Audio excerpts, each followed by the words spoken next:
Ikaw ang pangulo para sa pagbabago. Sawa na ang bayan ko sa magnanakaw na tao.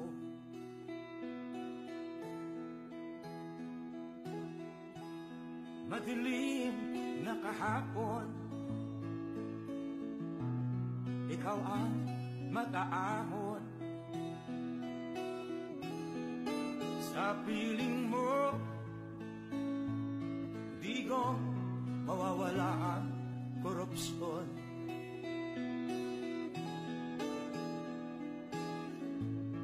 Tayo na, Pilipinas, tayo na magbago. Hawak kamay tayo para sa pag-asenso.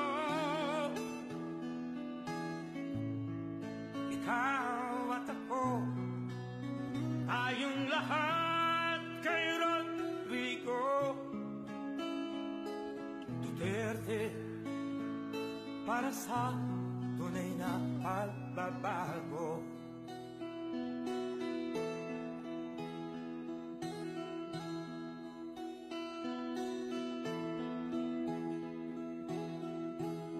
Masdan mo ang paligid,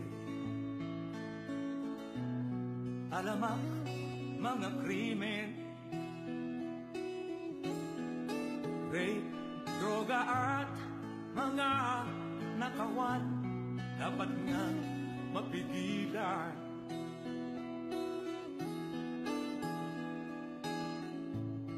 Tayo na, Pilipinas, tayo na magbago. Hawak kamay tayo para sa pag-asenso. Ikaw at ako, tayong lahat kay Rodrigo Duterte, para sa tunay na pagbabago. Why am I here? I am here because I love my country and I love the people of the Philippines. Ikaw at ako, tayong lahat kay Rodrigo Duterte, para sa tunay na pagbabago.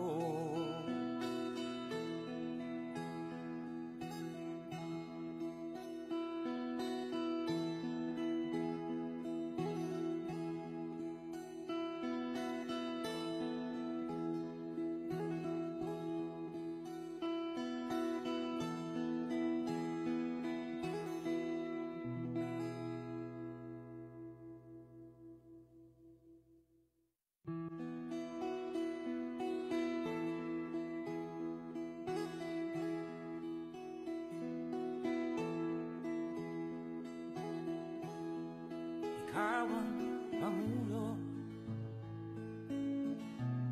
para sa pagbabago. Sawa na ang bayan ko sa magnanakaw na tao.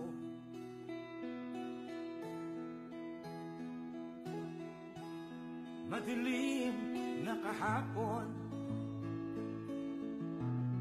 ikaw ang mag-aahon. Sa piling mo, di ko mawawala ang korupsyon.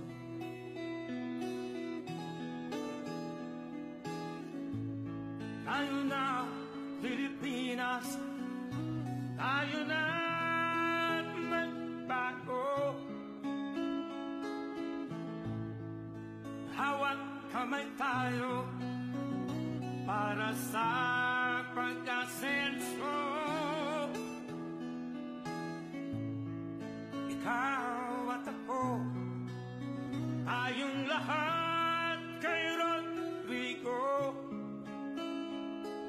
Duterte, Duterte para sa tunay na pagbabago.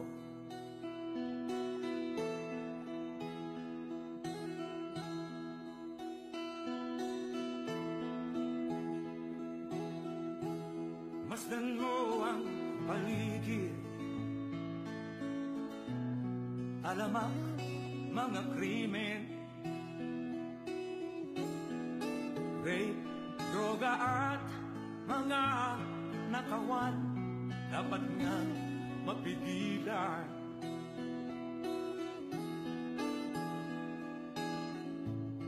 Tayo na Pilipinas, tayo na magbago. Hawak kamay tayo para sa pag-asenso. Ikaw at ako, tayong lahat kay Rodrigo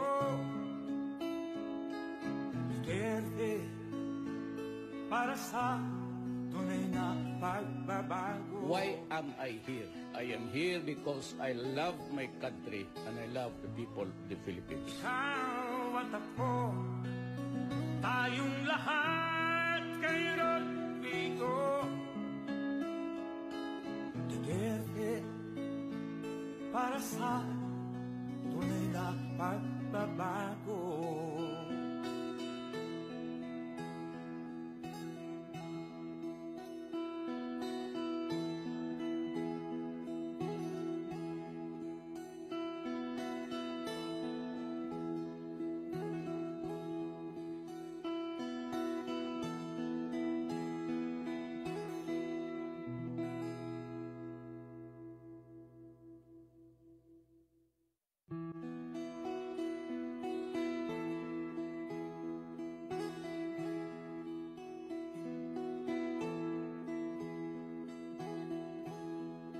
Ikaw ang Pangulo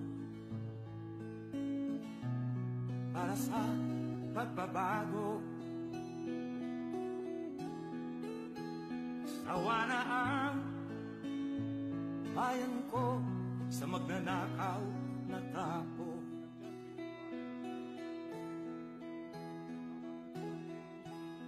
Madilim na kahapon,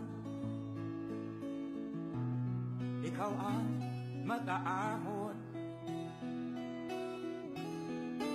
Sa piling mo,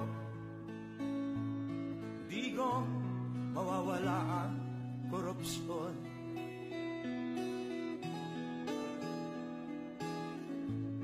Tayo na Pilipinas, tayo na magbago. Hawak kamay tayo para sa pag-asenso. Ikaw at ako, tayong lahat kay Rodrigo Duterte para sa tunay na pagbabago.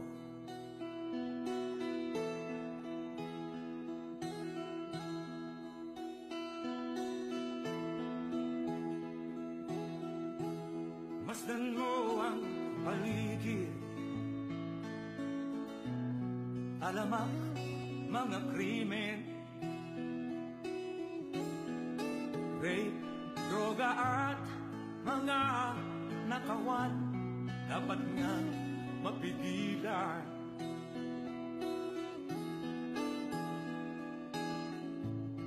Tayo na Pilipinas, tayo na magbago.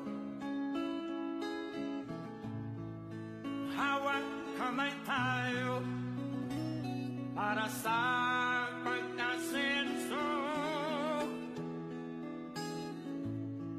Ikaw at ako, tayong lahat kay Rodrigo Duterte para sa tunay na pagbabago. Why am I here? I am here because I love my country and I love the people of the Philippines. Ikaw at ako, tayong lahat kay Rodrigo Duterte, para sa tunay na pagbabago.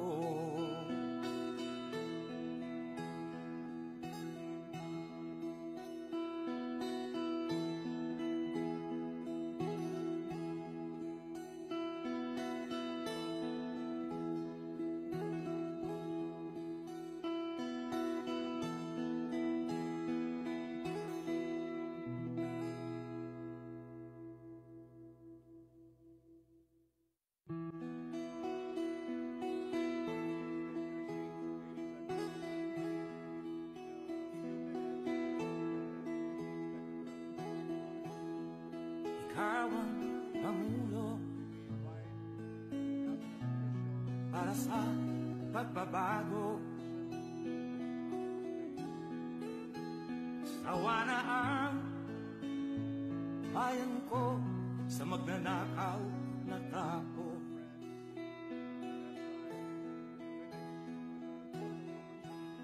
Madilim na kahapon, ikaw ang mag-aahon. Sa piling mo, di ko mawawala ang korupsyon.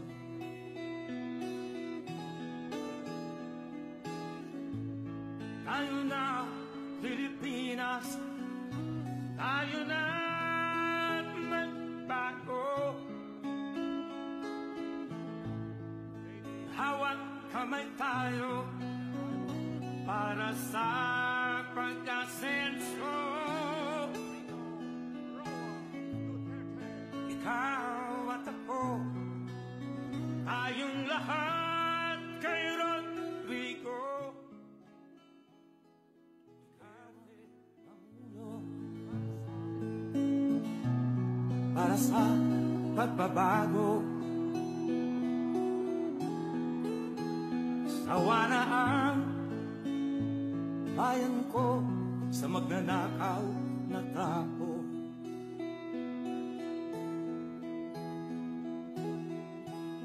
Madilim na kahapon,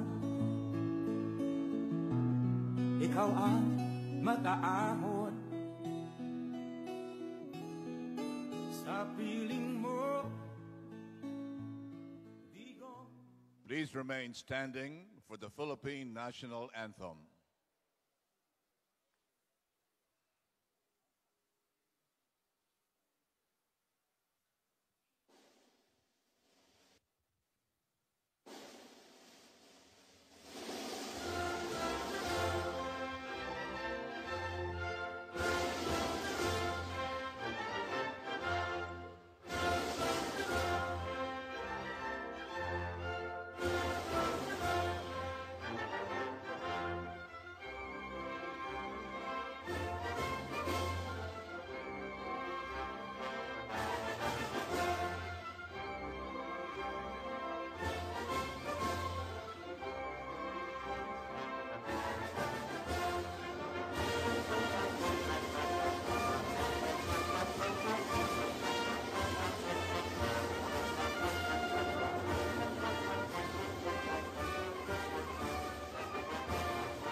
And now for the invocation by Brother Pete Lapid.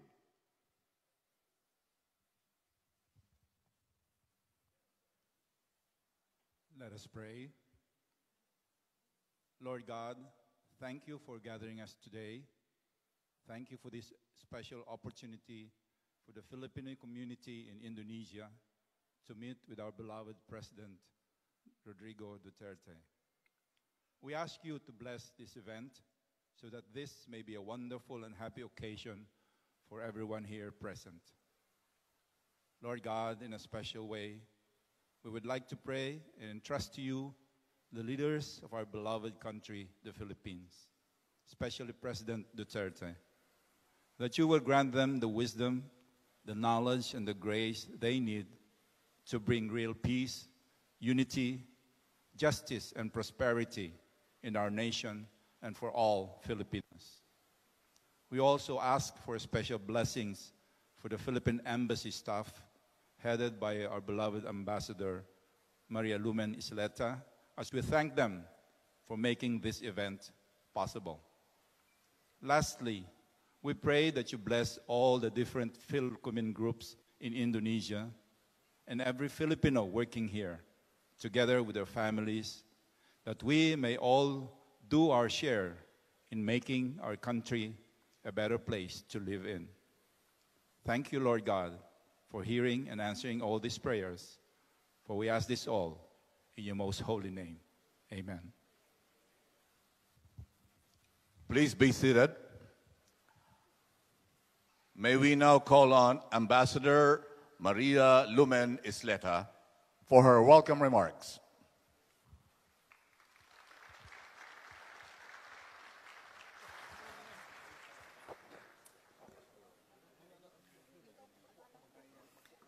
President Rodrigo Roa Duterte, colleagues in government, mga kababayan, ladies and gentlemen.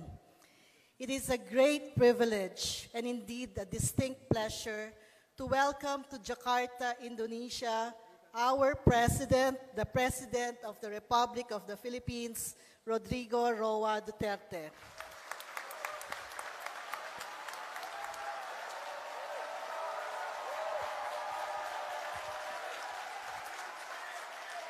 First and foremost, I wish to convey for the President, on behalf of everyone present, our heartfelt congratulations to you and your delegation for the successful participation of the Philippines in the ASEAN Summit meetings in Vientiane, Lao People's Democratic Republic. As the incoming chair of ASEAN, we are certain that the regional grouping will be steered well under your able leadership. Mr. President, your first official overseas engagement since assuming the presidency has brought much prestige and respect for our country. And we all stand proud and grateful for the work you put in to protect and preserve the Philippines' national interests. We welcome you to Indonesia, home to 6,000 Filipinos living and working in various parts of the 17,000 island archipelago. Our kababayans here are successful professionals who work as top management in many Indonesian and Philippine companies. We have many teachers, principals, engineers, accountants, auditors, managers, consultants, IT professionals, technical staff of Jakarta-based international or regional organizations, including the ASEAN Secretariat, spouses of Indonesian and other foreign nationals living in Indonesia, and many others. Some here, Mr. President, have flown and have come as far as Medan in North Sumatra, Manado in North Sulawesi, from Bali, from Surabaya, as well as Bandung here in the main island of Java. Our kababayans have found a welcoming place to work and live in Indonesia. They have easily adapted to and assimilated to local customs and practices, food and language. They have, in fact, found many similarities between our two countries and peoples, which truly suggests that our ties existed long before formal relations were established some 67 years ago. Some say that even the traffic in Indonesia is like being in Manila's traffic. And perhaps this also contributes to making all of us feel at home. The ready smiles of Filipinos are also common among Indonesians. We also share a love for music and for singing. Filipino artists such as Jose Marichan and Christian Bautista are popular here. The song of Freddie Aguilar, Anak, which is also the same word in Bahasa Indonesia, is familiar to most, if not all, Indonesians. We have the same temperament. We like to joke around and have a good laugh. And even the Filipino noontime show, Eat Bulaga, has been adapted to the Indonesian audience, complete with the games and comedy routines and skits that we have in the Philippines. Ganun pa man, Mr. President, ang puso't pagmamahal ng ating mga kababayan dito ay nasa kanyang inang bayan. Makikita po ito sa patuloy na pakikipag-ugnayan nila sa bawat isa't isa, sa patuloy na pakikipamalita nila sa mga nangyayari sa ating bayan, sa patuloy nilang paglahok sa mga proyekto ng embahada, at pakikipagmalasakit sa anumang sakuna gaya ng bagyong Haiyan na tumama sa Pilipinas noong taong 2013. Ang huling eleksyon na ginanap noong Mayo ay hindi naiiba. Marami sa ating mga kababayan dito ang lumahok sa ehersisyong ito, and of the total voter turnout, Mr. President, I would like to report that majority at 62% ang bumoto po para sa inyo.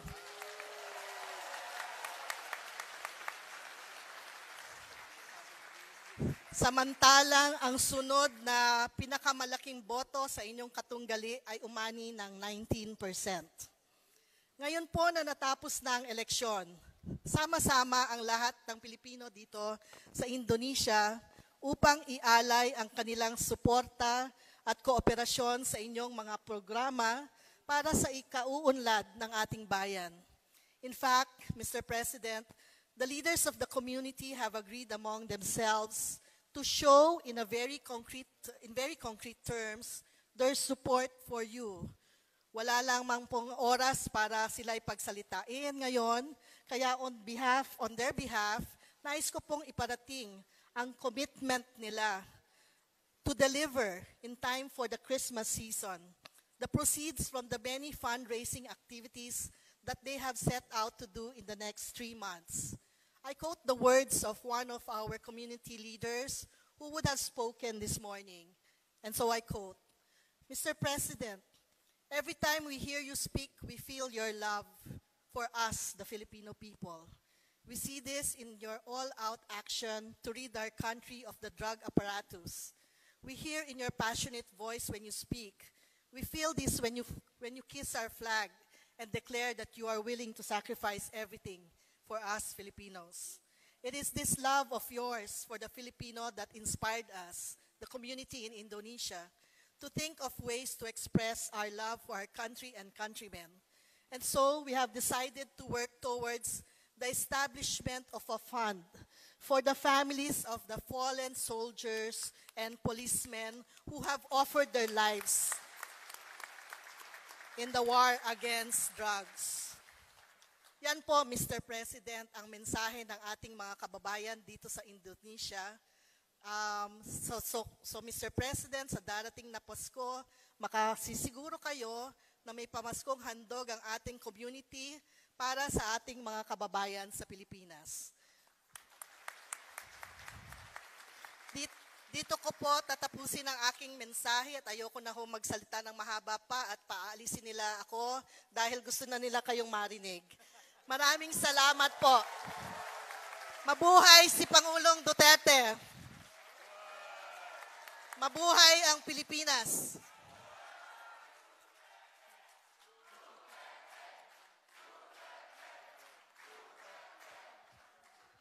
Thank you, Ambassador Isleta.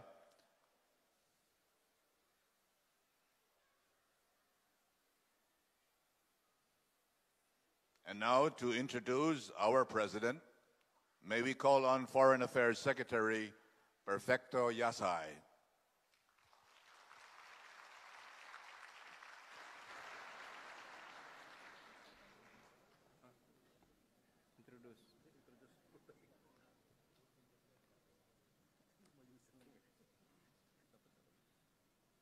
Mga kababayan, ginagalang kong ipakilala sa inyo ang Pangulo ng Republika ng Pilipinas, Rodrigo Roa Duterte.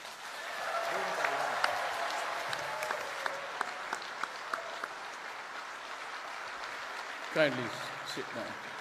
Thank you. Maraming salamat po. Kindly sit down. I'd like to introduce my entourage for today's trip to Indonesia. Secretary Perfecto Yasay Jr.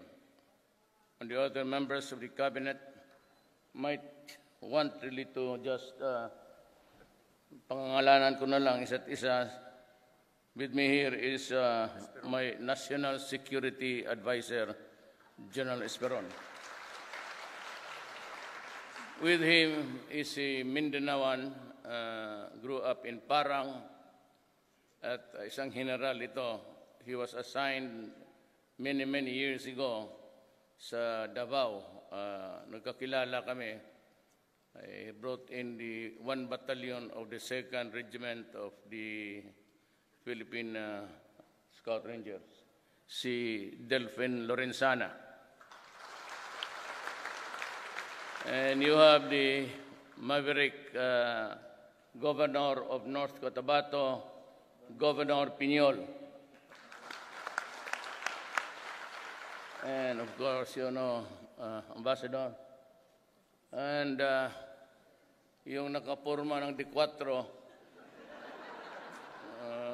ang aking Presidential Legal Advisor, ikaw na pakilala sa iyo, Sal Panelo.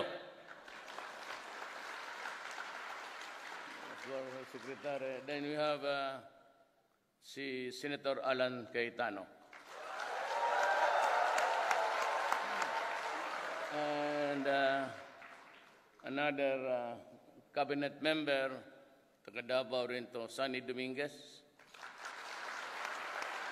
Used to be the Secretary of Agriculture ng panahon ni Cory. And he was once upon a time the president of PAL, Philippine Airlines.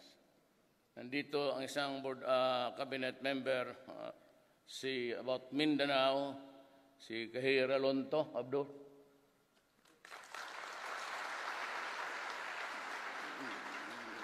You have Ramon Lopez of the Department of Trade and Industry. Si Judy Tigualo of the DSSD.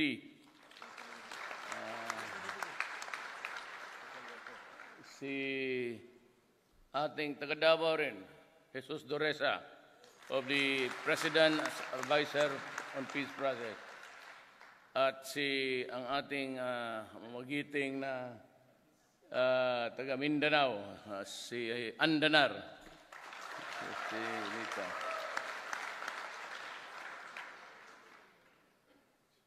You know, coming over here, galing sa itas in the elevator, I was just playing with my mind what would be the appropriate topic to talk to you. Well, just the same, it's the burning issue here. It was the issue before. And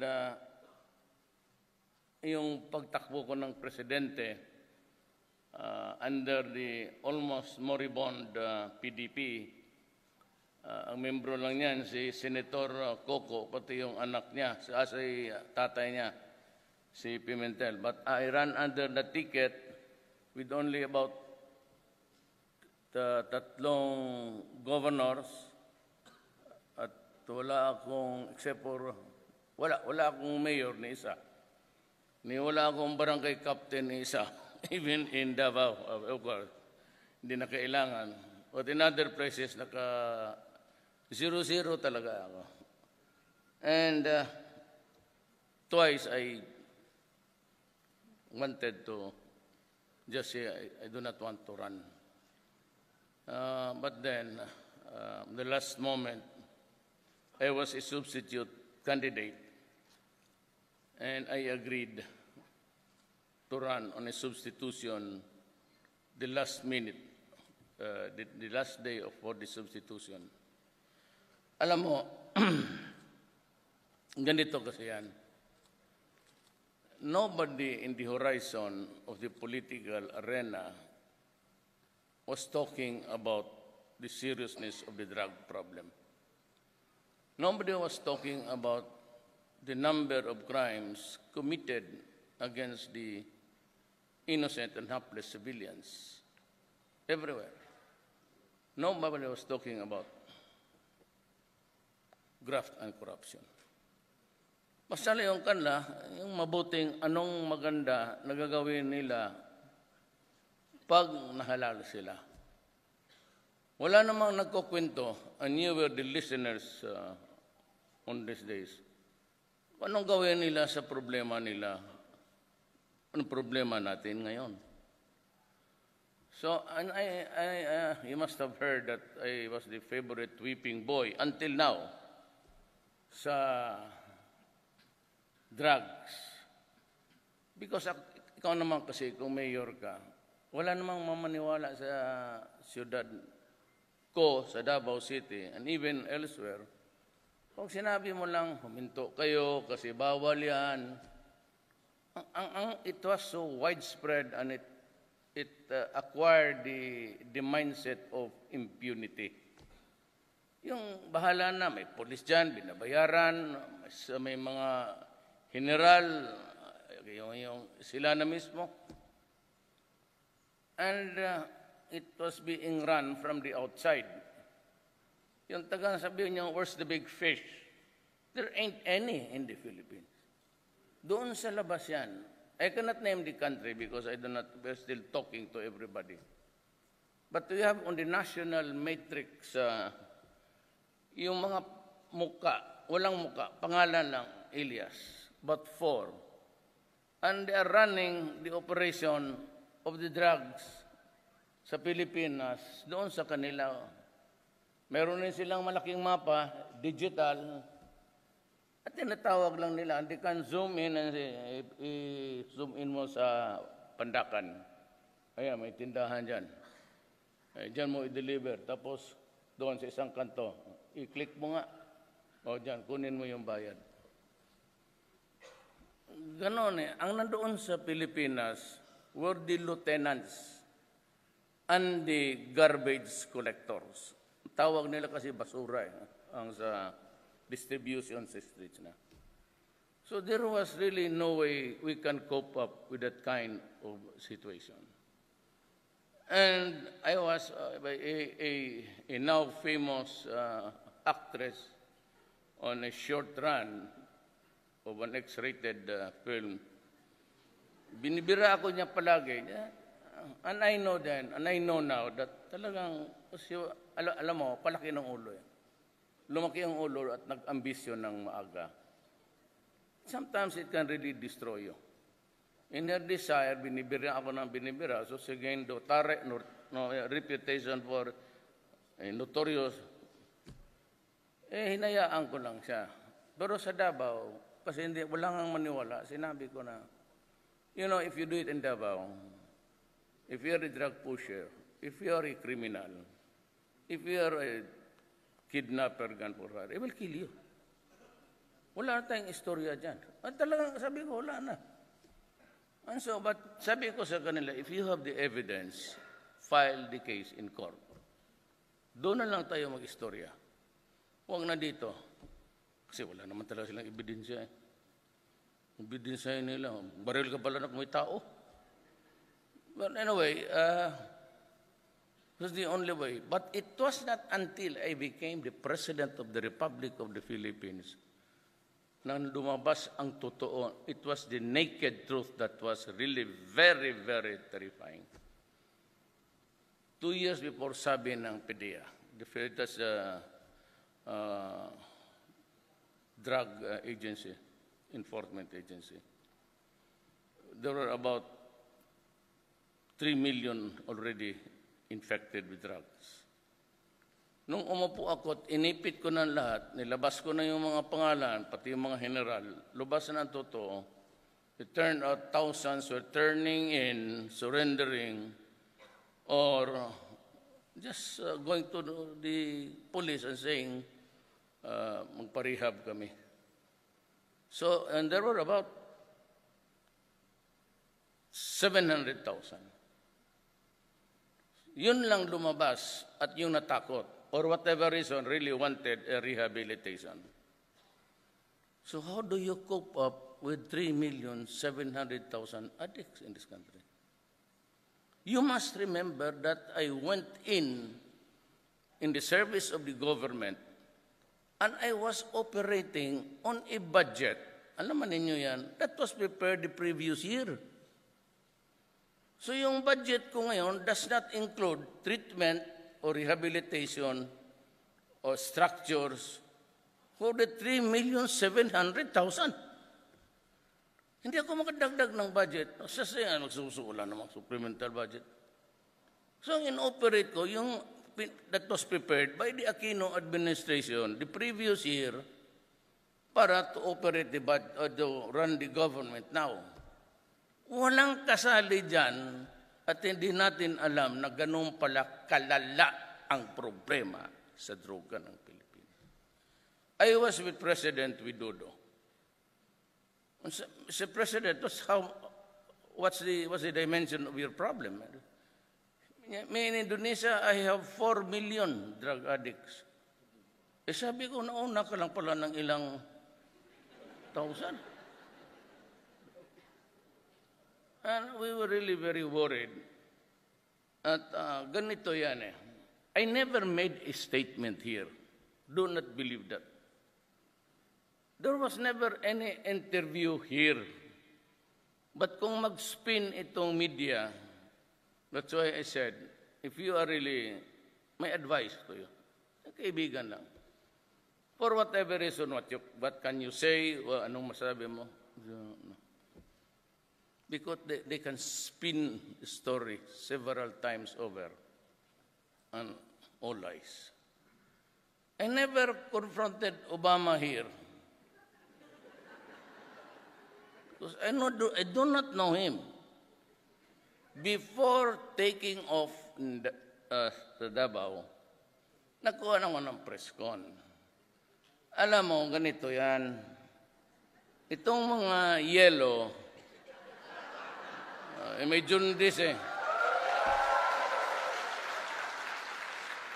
At itong mga taga-State Department, walang State Department, at mabasa ninyo, when you see the Filipinos, that they were trying to crucify me for the extrajudicial killing. At sabi ganon, I will be investigated by the International Court. Hindi yan sabi ko, United States, why? Why should I answer them? Bakit? So, yung ganon. And then that there will be a certain time that Obama will ask me about the human rights problem.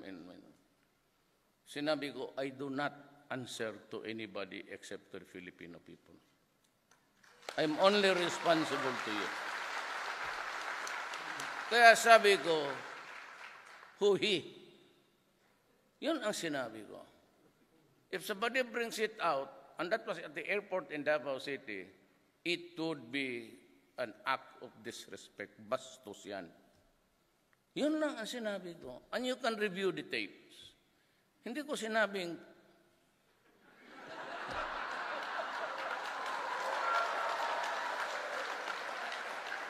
sinabi ako, pero not in relation to Obama. Sabi ko, wag ninyo akong bastusin. Putang ina nyo, bababuyin ko kayo doon. Yan man ang sinabi ko. And you can review the tapes. Because about yesterday, si Ed Lingaw, yung breaking news, naglagay doon ng statement na minura ko daw si Obama. Ed Lingaw just also read it from the report, from the correspondence in Davao. Ni-review niya. Siya yung anchor eh. Then he found out, and then lumabas sa Facebook, he apologized. Because I never made any reference to Obama. Pinapaaway lang, and itong mga Pilipino naman, you can just imagine, you can write an article about the President of the Republic of the Philippines being put to task. But even if it is true na talagang pinatay ko lahat, putang ina, hindi ako sasagot sa iyo. Walang pakialam. Who are you? Bakit? Naliitan ka ba sa akin? Ay, yung iba.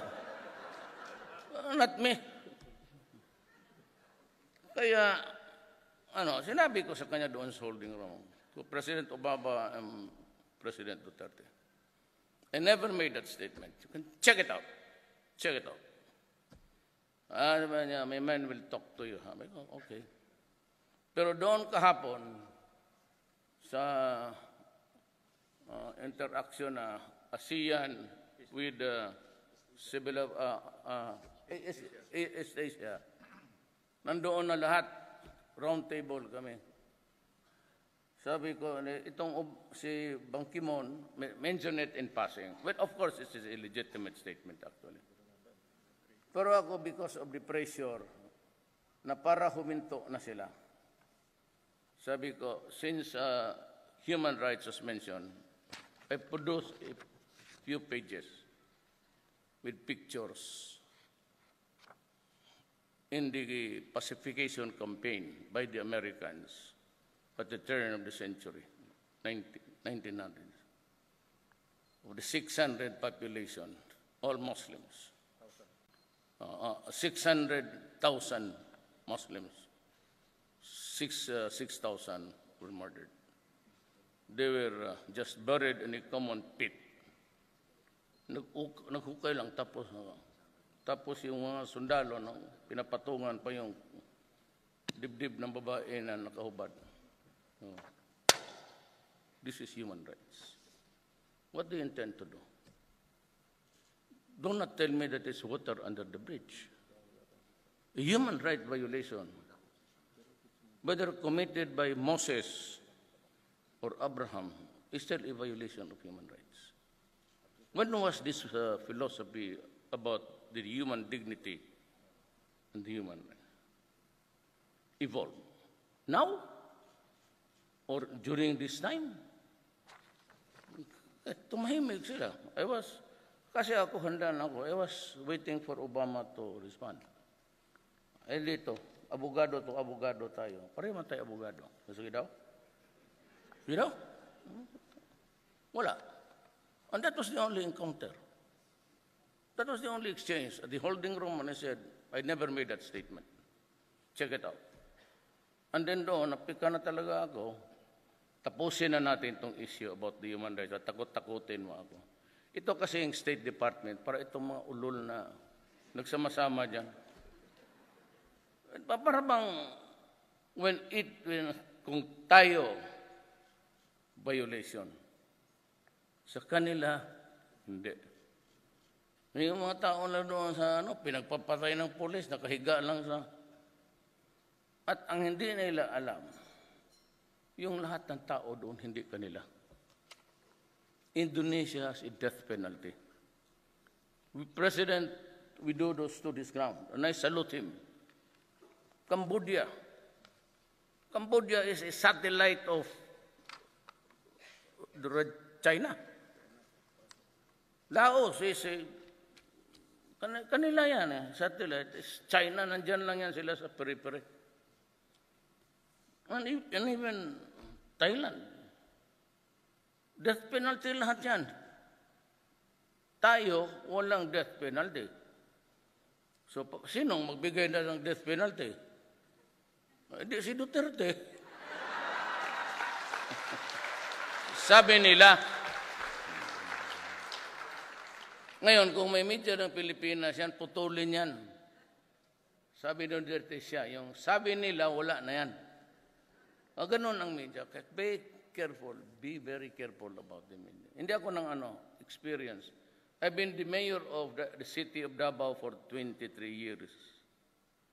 I've been congressman there once, and once upon a time, I served for 3 years to be the vice mayor of my daughter. Yung isa ring human rights violator, yung binugbog yung sheriff. Pero there was never any... Now, ito ngayon, what am I supposed to do? China offered to help and build the rehab. I think they have started on Magsaysay. They're bringing the materials there already. It's only China na nagtulong sa atin. magtulong. Ang Amerika, they just give you principles of law and nothing else. Wala man akong away sa Amerika. But don't ever believe that they are Jesus Mario, sir. Kaya hindi nila alam yung lahat doon, pati ito si Ban Ki-moon nakihalo. He also gave a statement before, but several weeks ago, about the human rights violation. Sabi ko, isa ka pang tarantado. Kaya nag-speech siya, may human rights, pero tapos tindig agad, ganun ka agad siya. Lumano, sumibat. Sabi ko, well, there has to be a limit to one's patience. Never gave any statement here. I made a statement of fact, doon mismo sa plenary. Yung kami-kami na lang. Pinalabas yung mga kamera, lahat, press. Kami lang, mga sila, si Junyasay, si Panelo, and the two generals, nandoon sila. And I think Sunny Dominguez was there. So they were squirming at first. Pero ako, wala mang nakaalam na yung speech ko hindi ko binasa. When it was handed to me, it was General Esperano handed it to me. Nung sabi, this is my speech, tinapong ko ng ganon. Kung makinig kayo sa akin. Mahusay ako sa inyong lahat, anak ng putang-utang.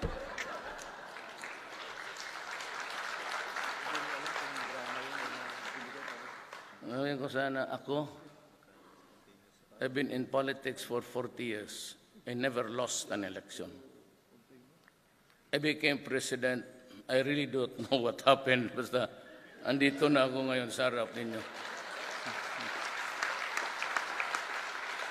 Wala akong extra achievement. It took me 7 years to graduate from high school.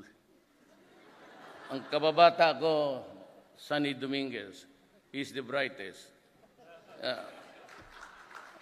Kababata ko dito, yan sa puro Davao to na. Kababata, Duresa, valedictorian. Sunny, but he was grade 1 kami hanggang high school. Kasi sa grade second year, na-expelled na ako. Pinaalis ako ng Ateneo. Sabi naman, pare, umalis ka. Sige, umalis ako. Tacondigos, it used to be a municipality. So only one Davao at that time. Then from there on, isang ikot pa ako sa mga eskwela. Took me 7 years. Kaya yung nanay ko, desperation. Kaya yung mga Bisaya, if you'd notice, aming Visayan culture, pag sinabihan ka, hanggang pantalan ka lang. Di ba? Bugoy ka, kargador ka.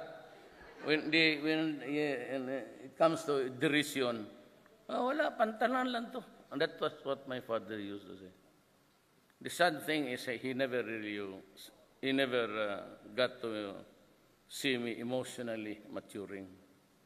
To his death, akala kanya, pantalan lang talaga ako. Hindi, wala akong magawa. Sabi nga ng nanay ko na, narinig mo yung tatay mo. Ano sinabi niya?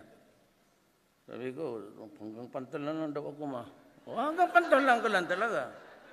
Sabi ko, okay man, ma, basta bayaran lang ako sa kinarga ko. Okay naman sa akin yan. So, itong back naman, I have assembled the best of puro Art Tugade he was my classmate ko in Beda. He was a valedictorian. Ako last lang. Ako consistent ako 75 hanggang pagkabaka. Ako lang ang walang Sila lahat almost mag-graduate Panelo. Sani, naging president sa PAL. Ito mga presidente ng siguro. Pero ako ang pinaka-presidente sa kanila.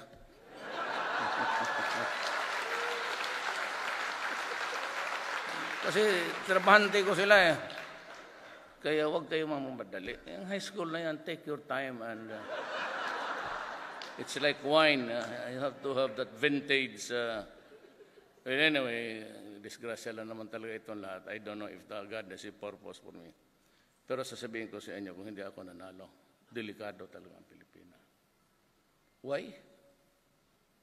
I'll tell you, yung si Garbo, General, was the military aid of Rojas. Hindi lalabas ang by the thousands. Nung nakita nila, puro tumba na, patay dito, isang gabi, 15 killed, naglabasan lahat. Paano yung pinatay? Yan ang problema ng United Nations. Hindi ko talaga alam paano pinatayan. But what I know is that almost to date, 1,000. But ako sabihin ko siya, what is really 1,000 lives to the 3,700,000? Ang problema namin kasi ni Presidente Widodo is, ang cocaine, pati heroin, is maybe marijuana, all organic, naturally grown. Itong shabu, methamphetamine, is a combination of deadly chemicals. Ang tubig ginagamit niyan magluto ka ng shabu, yung tubig ng baterya sa sakyan mo. It's really acid. Sabi ng forensics ng Amerika, hindi atin, 6 months to 1 year, it will shrink your brain, and therefore, rehabilitation is no longer viable. So what am I supposed to do with this crazy zombies running loose? That is why the most heinous crime, nakita niyo tayong kaedad ko, wala, marijuana. But when shabu came in, the most heinous crime, the heinous crime of all crimes, mag-rape ng 1-year-old na bata, mag-rape ng nanay niya, lula niya, patay niya, tatay niya. Ang problema lang kasi nitong human rights, hindi nila alam, this crazy thing will create so many dysfunctional family. Pag may isa kang anak na sa droga, maghiwalay na yan. Maghiwalay ang asawa niyan. Sige na nakaw ng bagay sa iyo yan. And you put people at risk. Kasi yan naglalakad, din naman yung anak ng mga mayaman. Kaya namin mga estudyante, kami noon, kami dito, estudyante, probinsyano man ito. Except Sunny, maybe, hindi ka, but kami, lakad kami. Sakay kami. Hold upin ka. Tapos yung babae dyan, basta na lang nakaparking, pati pulis, sumali sa kalukuhan. Lagyan ng droga. Ikaw ang nanay ngayon, sabihin ng anak sa iyo, Ma, kilala man ninyo ako, bakit ako magamit ng ano? Sabihin ng pulis, nakita namin sa kotse niya, kasi pagbukas, ihulog. Kasi pati ang pulis, putang ina nakasawsaw. Kaya ako galit, pati pulis talagang pinapatay ko putang ina ninyo. Let's say kayo, mauna kayo, pulis ka, nandiyan ka droga, siguro ang mga pulis na matayan, sobra 50 na. Yan ang ayaw ko doon. Because it has destroyed the fabric of our society. But it has created a dysfunctional family here and there. And eventually, it will destroy the generation. That's why I said, if you do drugs in this country, I will kill you. Why? Because you will destroy a whole of the generation. Ang ating mga anak, ilan lang naman kayo nasa labas na talagang you can supervise the education and the way your daughters and sons study and live. But karamihan doon, just like in the Middle East, There are millions of Filipinos working outside, both husband and wife. And they work their ass to death to earn money to send to their children to school back home. Only to realize that when he comes home that his daughter is hooked with drugs. And the son or his girl is raped, killed. So they're forever afraid of what's happening at home. Kaya sinabi ko, I will try to, pag ako ang presidente, I will promise you a clean government and a clean Philippines. And I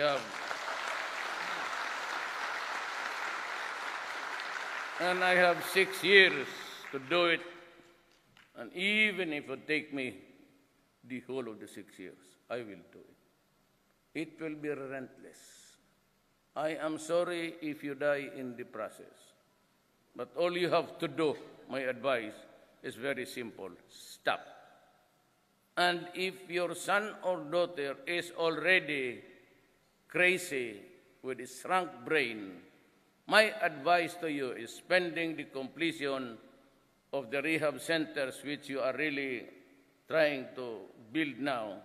Next year, meron na, because we are preparing the budget now.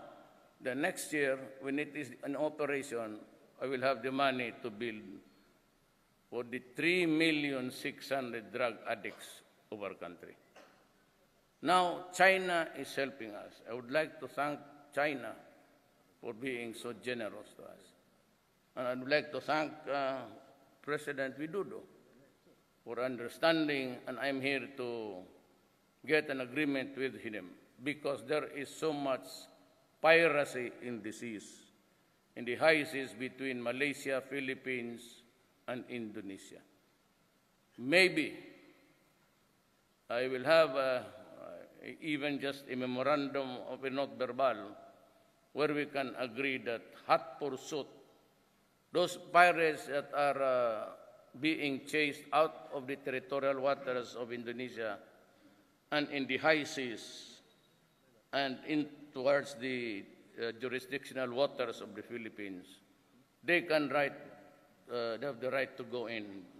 So when the chase is started, and even, well, in the high seas, the rule sa international water is this. If you are a pirate, you can be arrested by any nation because piracy or piracy is a crime against humanity.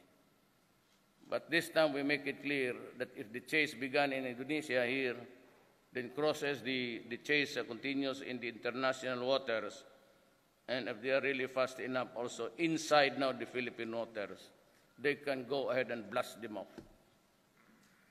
That's the agreement. Pasabugin mo lahat. That's what that's what my words actually to, I was seated with the President Widodo. And I said, blow them up. And if there is a hostage, usually it is the sailors, then I will just have to maybe crowd him in and arrest them and execute them. In the Philippines, it's not allowed to. That's why I said, maybe if there are sharks around, and just feed them to the sharks. It would make them fat. Good for sashimi also. So yan ho ang ano ko dito. Do not put so much premium on media. Wala. I never really granted any interview. The only statement I made was when I said to President Obama and President Duterte, I never made that statement. Check it out. And that statement I could only refer to in the holding room of the airport in Davao City, Philippines. Here, I never answered anybody, except during the last day, there was this ASEAN East Asia. So I pulled. We were warned that we were only limited prepared speech. But it was handed to me, I just threw it away, and I said, I'd like to say something more than that. since we have been talking about human rights, then I pulled out the, look at the pit, look at the bodies crowded there. They could number 200. And one soldier was holding his rifle with his feet on the breast of a Moro. Now, tell me now, can anybody here in this room, I asked them, can anybody in this room tell me what human rights is all about? No, you see, we are just fighting in Mindanao. Mindanao could never be healed because of this. Alam mo kasi ang tingin, para maintindihan lang nyo, just give us 2 minutes. Ganito yan eh. When Magellan, the conquistadores, landed in Leyte, somewhere in the Visayas, he brought down with him cannons, gunpowder, the muskets, the rifle, the swords, and the soldiers. First time that we saw them, our forefathers. And we were scared because when the cannon was fired, boom, and they saw so many persons died. So they established a foothold in the Visayas, and from island to island, they conquered the Philippines and subjugated my country for 400 years. Not having enough, they traveled to Mindanao. Mindanao originally was not really a part of these islands. Mindanao belonged to the Sri Visayas Empire of the Malay. So at that time, 1521, Mindanao was already 100% Islam, just like Sabah, Malaysia, and Indonesia. So when the Spaniards came there, they started to slaughter the natives, the Moro. Then during the pacification, because Spain lost a war against America, and Spain ceded by the Treaty of Paris ang Pilipinas, kasali ang Guam. Kaya if you have been to Guam, pangalan nila puro Espanyol. Because they were also, we were ordered to adopt a name and a surname of Spanish origin. Yan ang nakahirap dyan. So, from the Americans, there was this republic. And this republic is an extension in the eyes of the Moro. This republic, from the Spaniards to the Americans, because the seat of power is Malacañang. This government, our government now, is just an extension of the original imperial government of Spain.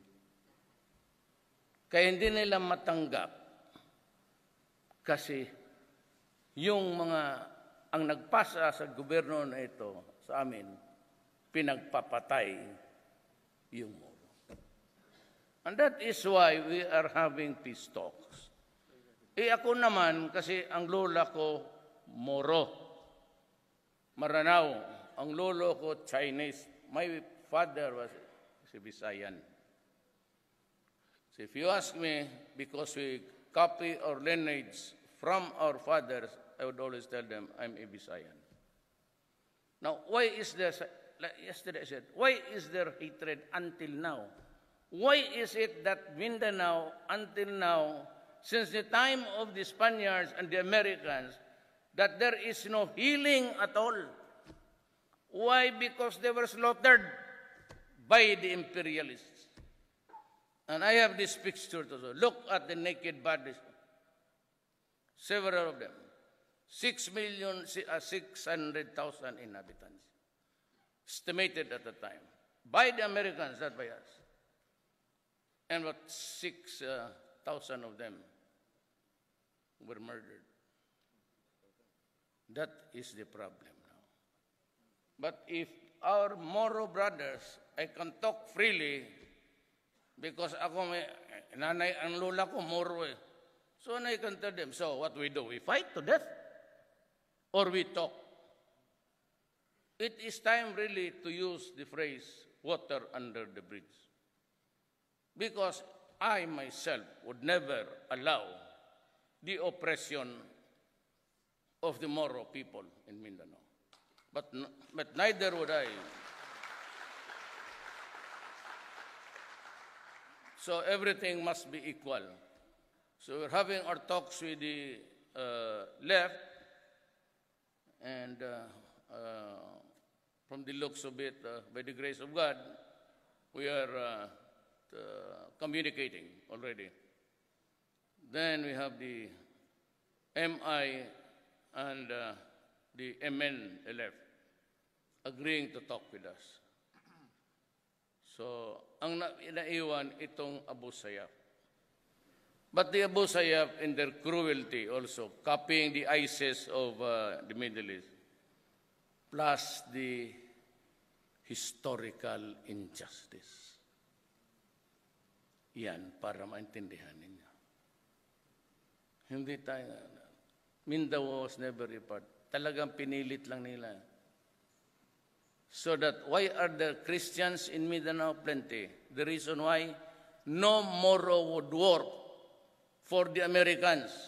They wanted to develop Mindanao because there's no typhoon. It's below the typhoon belt. And anything you throw it to the ground grows. It's fertile. It has a good climate. And once in a while we have a storm, but it's almost after 15, 20 years. So they wanted to develop it. No Moro would work for them. So what did they do? They came up with this sloganeering, go to Mindanao because it is the land of promise. Di ba? So, by hordes of thousands, nagbabaan yung mga pobreng Pilipino.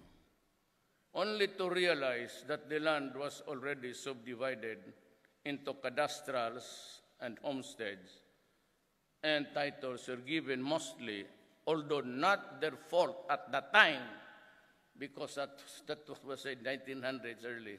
There was yet no, wala namang radyo noon and our mails would be late as something like 3 to 4 weeks, almost 1 month, for a letter to arrive in Manila. So most of the guys there got the premium lands for all Tagalogs. No fault of theirs. Yan ang istorya dyan. So yung mga Pilipino, the proximity of the Visayas, very near, when they started it, going down. So now we outnumber, or at least kayong mga Kristiyanos, we outnumber the Moro in population. So that is how it is. It's Abu Sayyaf. They are now officially telling everybody that they are with ISIS.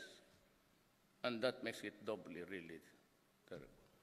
We'll have to do something about this because I said, and I had to come here to talk to President Widodo to talk about how we can control piracy in the Malacca Straits and those ships traveling between Indonesia and the Philippines and Malaysia. I don't know how we do it, but Malaysian representatives are not here, so it could only be a partnership. But we would issue, after this, I'm going to have a meeting with President Widodo, and I hope that we can hammer out a good, or craft something that's really useful and functional to control crime in this area. We can only, it's only Indonesia, Malaysia who can help us, nobody else. Nobody. It seems to me that everybody is scared. There is not even a decisive move in the South China Sea. We have only 2 options there. We talk or we fight. Philippines to fight China, it will be slaughter. So we talk. So we cannot match. You know, I tell you something. The Defense Secretary is here. The National Security Advisor of the President of the Republic of the Philippines. My advisor is here.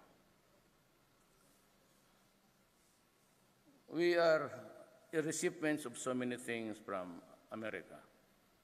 Thank you for your generosity. But they sold us only two F-50As. It's F-50A. But they never give us the missiles and the bullets and the cannons to fire from that. For ceremonial lang. Zoom! Kaya ako, when I was inaugurated president, I told them, do not waste.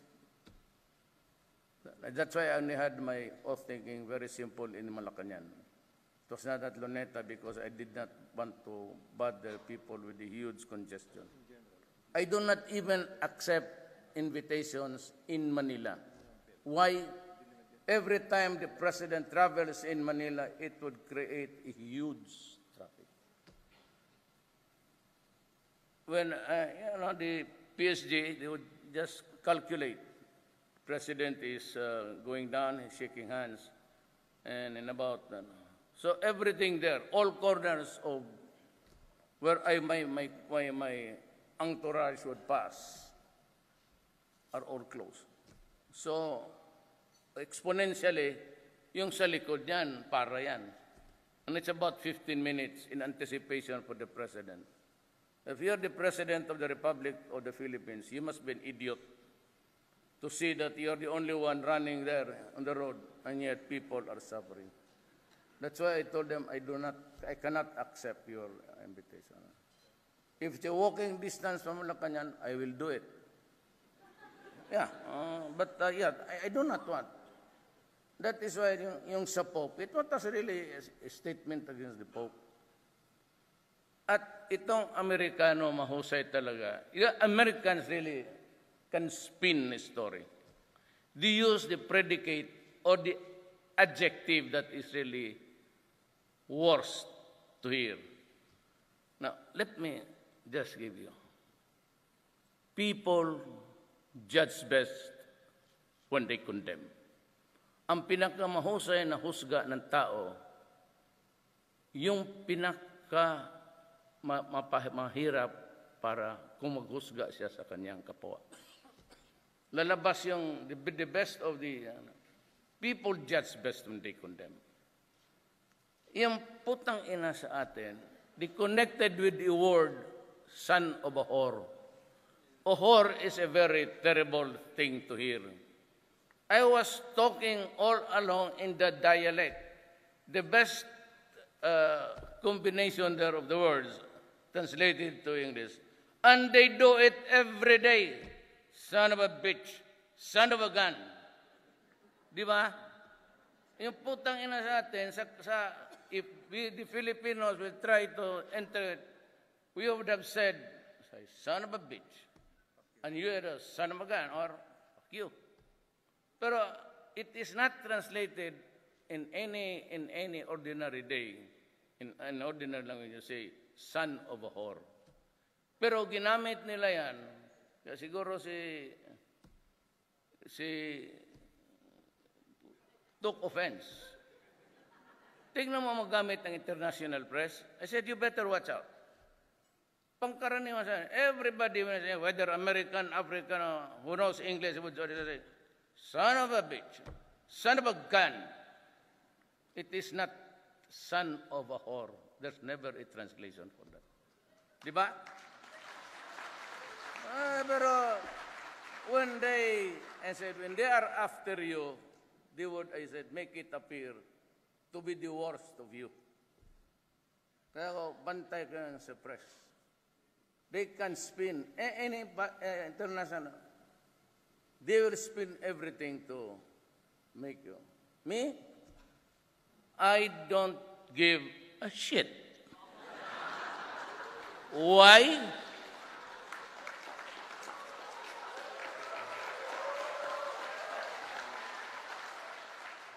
Because I am not the president of the international community. Sabi na, my reputation is bad. I said, I don't give a shit. I am the President of the Republic of the Philippines, not the Republic of the international community. You can all go to hell. I will do what I think is best for my country, to the best interest of the Philippines.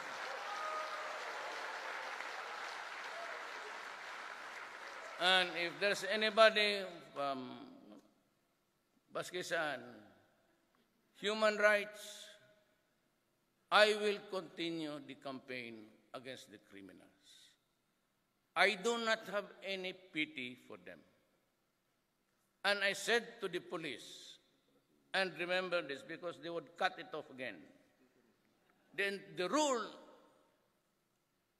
in almost all over the world is, when you are placed under arrest, the guy there would say, this is the police, you have committed a wrong, surrender. Then he would try to bring you to the justice, the court of justice. You must be taken into custody. Kaya nga, how do you take into custody a person if he refuses? You just have to drag him, just like in the movies. You put some handcuff there. That's standard, even in America. So, but invariably, we do not do it. There's always a fight. So, itong tao ito will get mad and, will just fight. Then he is dragged. He suffers some bruises and wounds.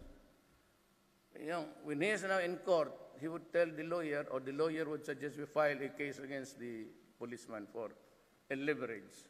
Yan ang nangyayari sa Pilipinas. Takot ang police.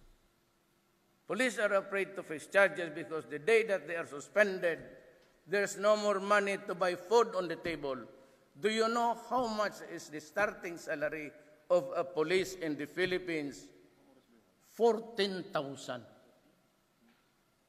And if you have 3 children, and you have to feed them, kaya dinoble ko, dobleado na sila ngayon. The military and the police have doubled their salary. Ngayon kung magnakaw ka pa, anak ng putang ino, babarilin talaga kita, letse ka. I have doubled their salaries, and I protect them.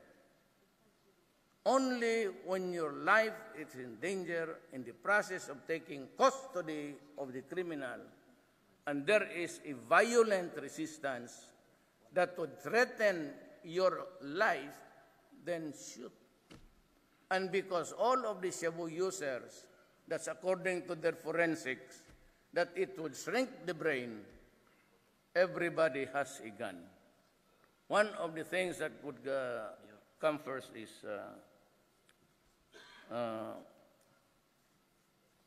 last 2 minutes.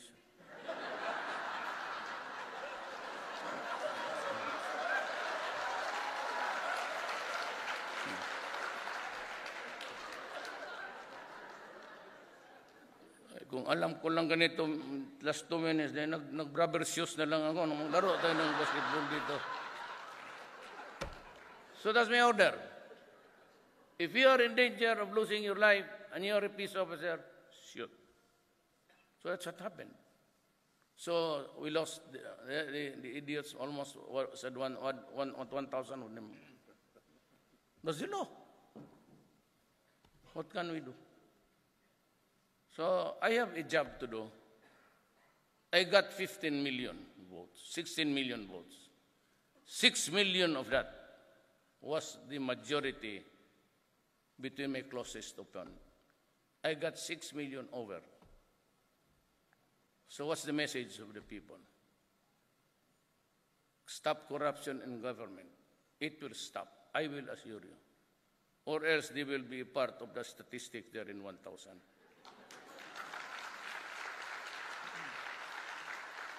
I will suppress drugs, and in the fullness of God's time, maybe two years on up here, you can walk about in the Philippines free of the fear of being mugged. Only if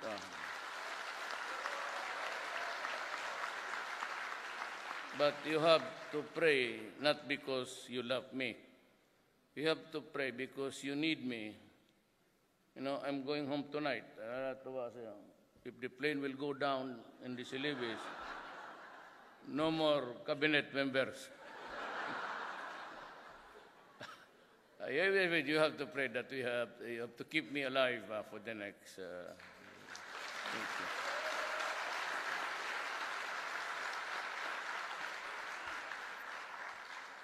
God, I bring the warm wishes of the Filipino people to him.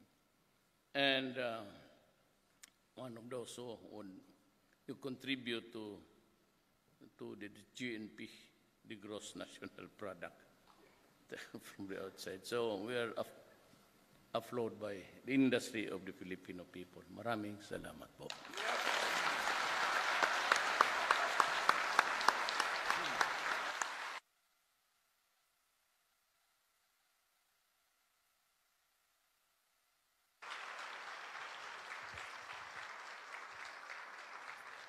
Thank you very much, Mr. President. We have just been informed that the President will have a few minutes of photo session. Can we start it right away? Because the President has to leave rather quickly. So as rehearsed, we will ask now batch 1 and 2, 1 to 5, batch 1, and then another batch of tables 6 to 10 to form in the back of the left side of the stage, please. The first batch, tables 1 to 5, and then please prepare table 6 to 10.